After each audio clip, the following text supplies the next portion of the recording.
काफी वक्त बाद दो महाशक्तियां एक साथ सक्रिय होने जा रही है। एक तरफ शुक्र यानी प्यार, सौंदर्य, धन और संबंधों के स्वामी जो 2 नवंबर को तुला राशि में प्रवेश करेंगे अपने घर, अपने असली सिंहासन पर। वहीं दूसरी तरफ चंद्रमा जो उसी दिन मीन राशि में गोचर करेंगे आपकी भावनाओं की गहराई को छूकर आपकी आत्मा के भीतर सोई हुई शक्ति को जगाने वाले हैं। यह कोई सामान्य संयोग नहीं रहने वाला है। ये वो समय है जब दिल, दिमाग और भाग्य तीनों एक रेखा पर आने वाले हैं।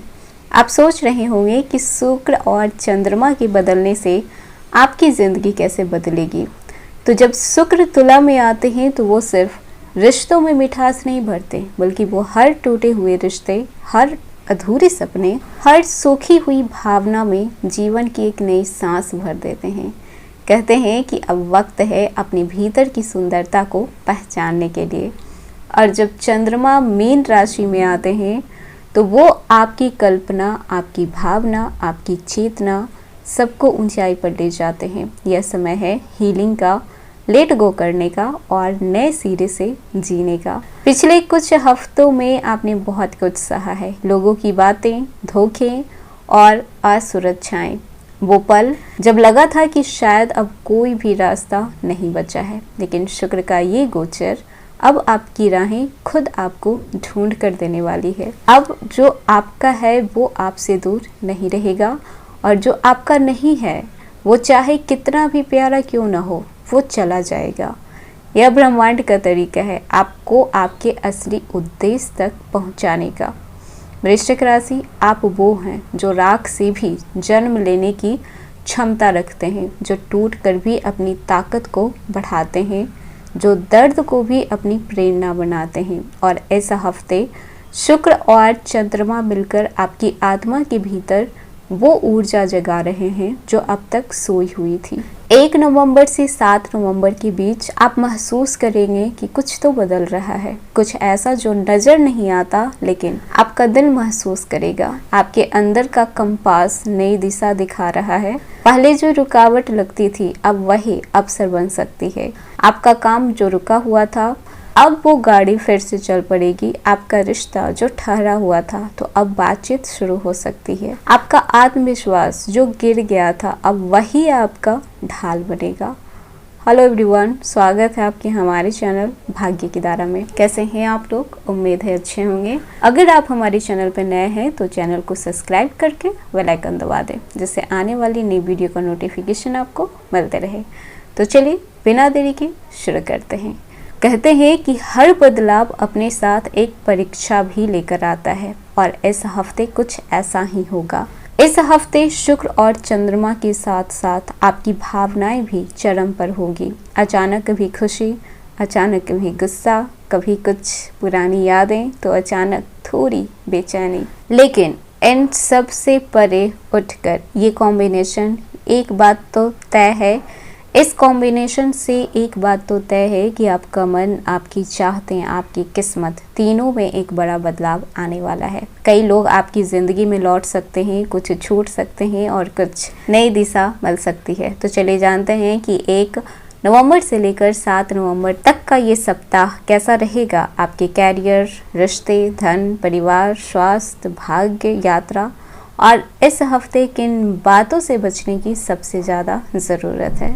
कभी कभी सितारे आपकी परीक्षा नहीं लेते हैं, बल्कि आपको आपकी ताकत का याद दिलाते हैं। और ठीक ऐसा ही ये सप्ताह आपकी उसी जागृति का समय लेकर आया है। तो अगर कैरियर की बात की जाए तो ये सप्ताह कैरियर के लिहाजा से रचनात्मकता और परिणाम दोनों लेकर आएगा। मंगल लग्न में है, यानी कि आत्मविश्वास और निर्णय लेने की शक्ति आपकी बढ़ेगी। लेकिन शुक्र के तुला में जाने से आपके आसपास के रिश्ते की राजनीति भी बढ़ सकती है। जॉब प्रोफेशन के लिए देखा जाए तो 2 नवंबर से लेकर 5 नवंबर के बीच कोई नई जिम्मेदारी या फिर ऑफर्स आपको मिल सकते हैं। काम का बोझ बढ़ेगा लेकिन उसका परिणाम भी शानदार रहेगा। किसी सीनियर या फिर महिला अधिकारी से आपको प्रशंसा मिल सकती है। और बिजनेस करने वालों के लिए शुक्र का गोचर ग्राहकों को आकर्षित करने वाला है। नए डील्स या फिर पार्टनरशिप आपके लिए फायदेमंद रहेगी। लेकिन शुक्रवार को कोई बड़ा निवेश ना करें, क्योंकि उस दिन आपका भ्रम ज़्यादा बढ़ा हुआ रहेगा। सावधानी इतनी रखनी है कि सोमवार और बुधवार को किसी पर भी आंख बंद करके भरोसा ना करें। वहीं पर बात कर लें आर्थिक स्थिति की, तो धन की दृष्टिकोण से यह सप्ताह संतुलन और समझदारी की मांग कर रहा है। शुक्र का तुला में आना लग्जरी चीजों में खर्च को बढ़ाएगा। मन कुछ नया खरीदने का करेगा, लेकिन साथ ही अचानक लाभ की भी संभावना है। यूट्यूबर्स, क्रिएटिव प्रोजेक्ट, कला या फिर डिजाइन से जुड़े हुए लोगों को अच्छी इनकम हो सकती है। कोई पुराना अटका हुआ पैसा वापस मिल सकता है। गुरुवार तक नया कर्ज या फिर EMI लेना आप टालें। रविवार और सोमवार को फालतू खर्चों पर आपको कंट्रोल रखना चाहिए। वहीं पर बात कर लें एजुकेशन की, छात्रों की, तो छात्रों के लिए ये सप्ताह प्रेरणा से भरा रहेगा।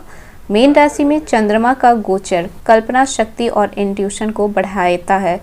यदि आप कला, मनोविज्ञान, ज्योतिष या फिर रचनात्मक फील्ड में हैं तो ये समय आपके लिए बेहतरीन रहेगा। लेकिन ध्यान रहे, भावनाओं में बहकर आप अपना टाइम बर्बाद ना करें। किसी मेंटर या फिर सीनियर्स का मार्गदर्शन बहुत काम आएगा। गुरुवार और शुक्रवार को स्टडी में आपकी क्लैरिटी बढ़ेगी और किसी पुराने कॉन्सेप्ट का जवाब आपको अचानक समझ में आएगा। वहीं पर बात कर लें आपके रिलेशनशिप की, तो ये हफ्ता दिल के मामले में रोलर कोस्टर राइड हो सकता है। शुक्र के अपने घर में जाने से प्रेम जीवन में मिठास तो लौटेगी ही, लेकिन चंद्रमा के मीन राशि में प्रवेश से भावनाएं बहुत गहराई में होगी। जो लोग कमिटेड हैं तो पार्टनर के साथ रिश्ते में आपकी नजदीकियां बढ़ेगी। पुराने मतभेद खत्म होंगे। 2 से 4 नवंबर के बीच कोई खास सरप्राइज या फिर इमोशनल मोमेंट मिल सकता है, लेकिन 6 नवंबर के बाद आप दोनों का ईगो टकराव हो सकता है, इसीलिए बचें, अपनी भावनाओं पर कंट्रोल रखें। और जो लोग सिंगल हैं तो आपकी करिश्माई पर्सनालिटी से कोई आकर्षित हो सकता है। हो सके तो वो ऑनलाइन कनेक्शन या फिर सोशल मीडिया पर एक नए रिश्ते की शुरुआत हो सकती है। सावधानी इतनी रखनी है कि पुराने रिश्ते से जुड़ी यादें भावनात्मक उथल पुथल ला सकती है। दिल और दिमाग में संतुलन बनाकर रखें। वहीं पर बात कर लें जो लोग विवाहित हैं, शादीशुदा हैं, तो शादीशुदा जीवन के लिए ये हफ्ता संतुलन का है। शुक्र का तुला राशि में गोचर पति पत्नी के बीच शांति लेकर आएगा। वहीं पर कुल मिलाकर आप अपने भविष्य की योजना बना सकते हैं, लेकिन मंगल की स्थिति बता रही है कि छोटी छोटी बातों पर आपको बहस नहीं करना है, बहस से बचना है। शुक्रवार को साथ में कोई आप धार्मिक काम कर सकते हैं, धार्मिक स्थान पे जा सकते हैं, खुद के लिए टाइम निकाल सकते हैं, बाहर डिनर करने जा सकते हैं। इससे आप दोनों की क्वालिटी टाइम आपके रिश्ते को और स्ट्रॉन्ग बनाएगी। वहीं पर बात कर लें आपके पारिवारिक जीवन, तो परिवार के लिए ये समय मिश्रित रहेगा। घर में किसी महिला सदस्य के स्वास्थ्य को लेकर आपको थोड़ा टेंशन हो सकता है। भाई या फिर पिता से विचारों में मतभेद भी हो सकता है, लेकिन कुछ दिनों की बात है, फिर सारी चीजें सुलझ जाएगी। 2 नवंबर से सकारात्मक ऊर्जा बढ़ेगी। घर में कोई शुभ काम या फिर मेहमान आने के संकेत मिल रहे हैं। वहीं पर अगर हेल्थ की बात कर ली जाए तो मंगल आपकी राशि में है, जिससे एनर्जी में तो कोई कमी होगी नहीं। आप में कूट कूट कर एनर्जी अभी दुगनी हुई है, लेकिन अति जोश और अति गुस्से से खुद को आप नुकसान पहुंचा सकते हैं। आपकी हार्ट बीट तेज हो सकती है, सर दर्द की समस्या हो सकती है, ओवर थिंक की वजह से नींद की कमी हो सकती है, ओवर वर्क की वजह से। तो बेहतर है कि आप ध्यान दीजिए, खुद पर भी थोड़ा टाइम दीजिए। वहीं पर बात कर लें यात्रा की, तो यात्रा के लिए ये हफ्ता अच्छा रहने वाला है, खासकर मंगलवार से लेकर गुरुवार तक। आप अपने दोस्तों के साथ या फिर फैमिली के साथ शॉर्ट ट्रिप पर जा सकते हैं, योजना बन सकती है। बिजनेस ट्रेवल करने वालों के लिए भी उनका भाग्य सक्रिय है। इस हफ्ते आपके साथ मजबूती से खड़ा है। गुरु नवम भाव में है, इसीलिए हर मुश्किल में कोई अदृश्य शक्ति आपकी सुरक्षा करेगी। 2 नवंबर के बाद शुक्र और चंद्रमा का संयुक्त प्रभाव आपके भाग्य को एक्टिव करेगा। जो काम अब तक अटक रहा था उसमें अचानक से प्रगति होगी। किसी नए रिश्ते, प्रोजेक्ट या फिर चांस को नजरअंदाज ना करें। हो सकता है कि यही आपके भविष्य का दरवाजा हो। तो ये था वृश्चिक राशि। आज का वीडियो कैसा लगा? पसंद आया हो तो लाइक कीजिएगा, नए हैं तो सब्सक्राइब कीजिएगा और जितना हो सके वीडियो को शेयर कीजिएगा।